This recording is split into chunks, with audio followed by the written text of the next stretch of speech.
Hey guys, it's Robin with the Dirtbags with Furbags, and today I'm going to show you how we hooked up our solar system in our Ram Promaster 2500. So, why would you trust me? I'm not an electrician or an engineer. I definitely want to make that very clear from the beginning. I'm genuinely just your average Joe that did a lot of research, watched a lot of YouTube videos, and read all of the manuals that came with our equipment. But one thing I did do was I wired our entire van. That includes the solar system, our DC to DC charger, all of our auxiliary components such as our lights and things like that. And our van has been running for 2 years and hasn't caught on fire yet. Even though I'm not a professional, I do have experience in my back pocket, especially being someone that has no experience with electricity before starting this. I do want to state that I did get some help from my dad. He taught me how to strip a wire, which I didn't know how to do before I started this. And he was also the muscle to crimp the wires, especially the 6-gauge wires, because they were just a little bit too big for me. I didn't feel safe with the connection that I was making personally, so I asked him to be my muscle to crimp the wires. But give me a 12-gauge wire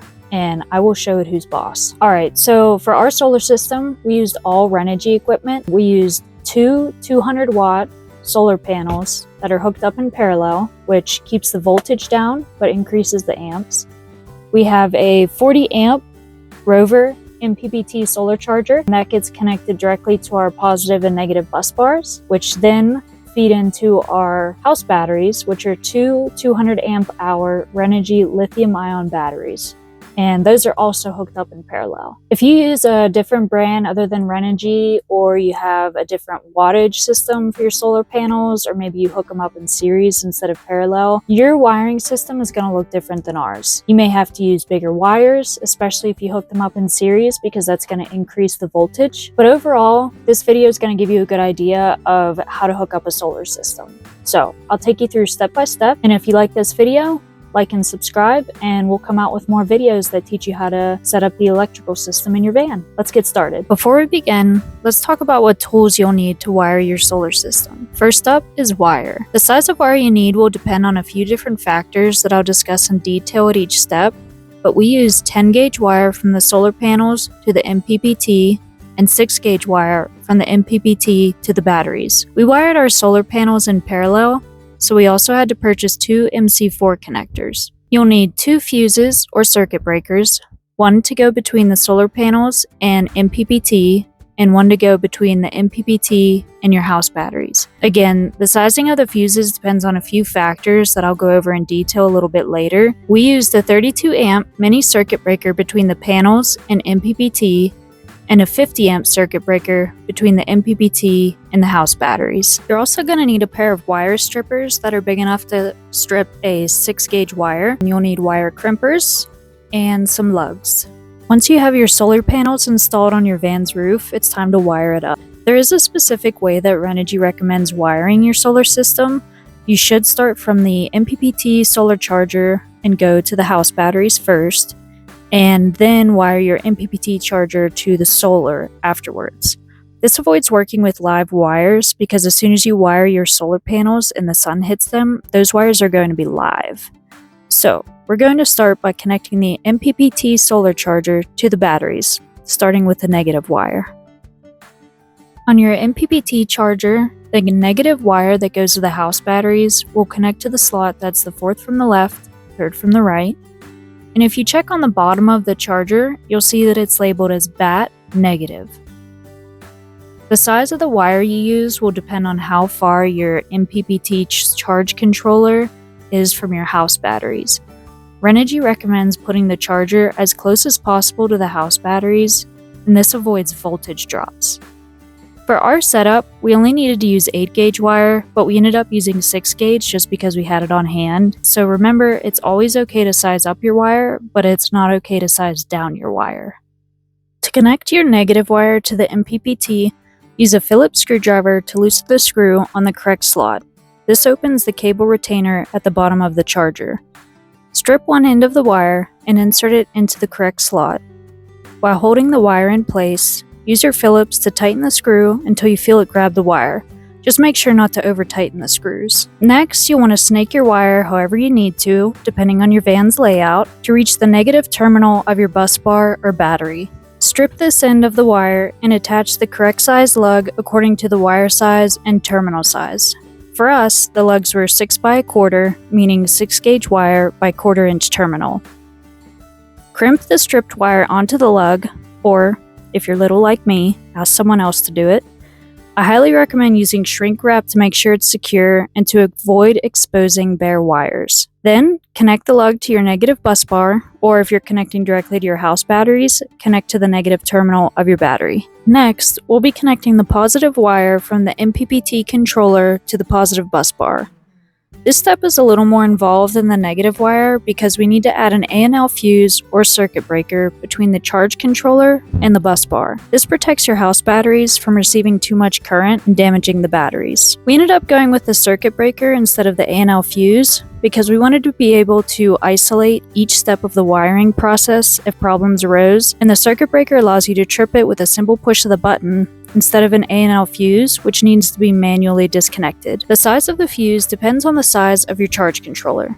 For a 40 amp charge controller, Renogy recommends adding a 25% safety margin to the circuit breaker size, meaning it would be 40 amps plus 25% of 40, which is 10. So you're looking at a 50 amp circuit breaker between a 40 amp MPPT charge controller and your house batteries. You want to place the fuse or circuit breaker close to the MPPT controller since power will be coming out of the controller and into your battery.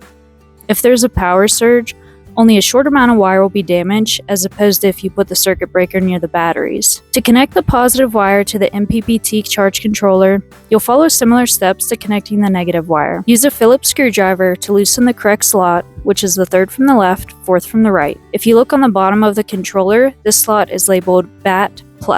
Strip the end of your positive wire and insert it into the battery retainer. While holding the wire in place, use your Phillips to tighten the screw until you feel it grab the wire. Remember to avoid over-tightening the screws. Strip the other end of the positive wire and crimp the appropriate size lug onto it. Connect this lug to the BAT side of the circuit breaker or A&L fuse. Cut another length of wire that will reach from the circuit breaker to your positive bus bar or positive terminal of your house batteries. Strip one end and crimp a lug onto it. Connect that lug to the aux side of the circuit breaker or fuse. Crimp a lug onto the opposite end of the wire and snake it down to your positive bus bar and attach it to complete the positive wiring. Once you connect the positive wire to your bus bar, the charge controller will turn on because it's receiving power from your batteries. This is totally normal, and if you look at the screen, it will show a little moon in the top left corner, indicating that the charge controller is in night mode. This just means that the controller is perceiving that there's no power coming from the solar panels, so it thinks that it's nighttime. In the next phase of our solar wiring journey, we'll be connecting the MPPT Charge Controller to the solar panels. Like I said at the beginning of this video, we use two 200-watt Renogy solar panels. The wire and circuit breaker size are specific to this setup. Like before, we'll start with the negative wire because it's the simpler of the two. The negative wire that connects to the MPPT will go in the slot that's the second from the left. If you look on the bottom of the MPPT, the slot is labeled PV-. Start by using your Phillips to loosen the cable retainer. Strip one end of the 10-gauge wire and insert it into the cable retainer. While holding the wire in place, tighten the screw until you feel it grab the wire. We'll be attaching the other end of the wire to a 32 amp mini circuit breaker. On the circuit breaker, you'll see a plus and minus sign on the top of it, along with two screws. Similar to the MPPT, loosen the screw on the negative side of the circuit breaker to open the cable retainer. Strip the end of the wire and insert it into the open slot. Then tighten the screw until you feel it grab the wire. The negative wire leading to the solar panels will come out of the bottom of the circuit breaker on the same side as the top wire. Just like the top, you'll loosen the cable retainer, strip one end of the wire, and insert it into the slot. Tighten it with the Phillips until you feel it grab the wire. Now we're going to do the exact same thing with the positive wire. On the MPPT, this slot is the first one on the left, labeled PV+. Loosen the cable retainer, strip the wire, insert it into the slot, and tighten the screw. On the circuit breaker, you'll loosen the positive side of the top of the circuit breaker, strip the wire, insert the wire into the slot, and tighten the screw until you feel the wire is secure. And you probably know the deal by now. On the bottom of the breaker, loosen the screw, strip the wire, insert it into the slot, and tighten the screw until it grabs the wire securely. Now the next step is scary for any van lifer. drilling a hole through the roof. 10 gauge wire is a little over 0.1 inches, so 2 wires together is a little over 0.2. You could probably get away with using a 1/4 inch drill bit, but I'd recommend 5/16 or 3/8 so that you have room to fit a grommet so your wires aren't rubbing against the bare metal. Drill the hole and use Rust-Oleum over the metal in and around the hole to prevent rust. Let the Rust-Oleum dry and then insert a grommet of the appropriate size. Snake your positive and negative wires through the grommet. We used an entry gland over the hole to protect it from the rain. We secured the entry gland with butyl tape and then used caulking to seal it further. I recommend waiting for a stretch of sunny days to do this, otherwise you'll end up like us and put a tarp and buckets over the hole. Feed the positive and negative wires through the entry gland and towards the solar panels. On the back of your solar panels, you'll notice they already come equipped with MC4 connectors on the positive and negative wires. The positive wire has a male connector and the negative has a female. Your 2-to-1 MC4 connector is how you'll connect the wire from the entry gland to the wire from the solar panels. Let's start with the positive wire. Since the positive 2-to-1 MC4 connector has a male end, we'll be connecting the positive wire from the entry gland through a female MC4 connector. Start by stripping the end of the wire and placing it in the metal insert that comes with the MC4 connectors. Crimp the end to make a secure connection with the wire. On the connector, use your fingers to unscrew the rib nut. This will separate the connector into 3 pieces: the teeth that grab the wire, the washer that stops the wire from spinning and secures the connection, and the nut that tightens everything in place. Take the washer and nut and place them over the wire. Insert the crimped wire into the end with the teeth until you hear a click that indicates the metal fitting is in the correct position. Slide the washer down so that it fits securely in place against the teeth. Finally, slide the nut down and tighten it to secure the connection. To connect this to your 2-to-1 MC4 connector, simply plug the female end with your positive wire into the male end until you feel it snap into place. For the negative wire, you'll follow similar steps except we'll be connecting it to a male MC4 connector. Strip the end of the wire and crimp it onto the metal fitting. Dismantle the male MC4 connector into its 3 parts and place the nut and washer over the wire. Insert the crimped wire into the teeth until you hear it click into place. Then slide the washer down and then tighten the nut to secure the connection. Plug the male MC4 connector into the female end of the 2-to-1 connector. The only thing that's left to do is to plug the solar panel MC4 connectors into your 2-to-1 connector. The wires for our Renogy solar panels weren't color-coded, but there were tags on the wires indicating positive and negative. Take the 2 positive wires from the solar panels and connect each one into a slot on the positive 2-to-1 connector. Take the 2 negative wires from the solar panels and connect each one into a slot on the negative 2-to-1 connector. This connects your solar panels in parallel and completes the wiring process.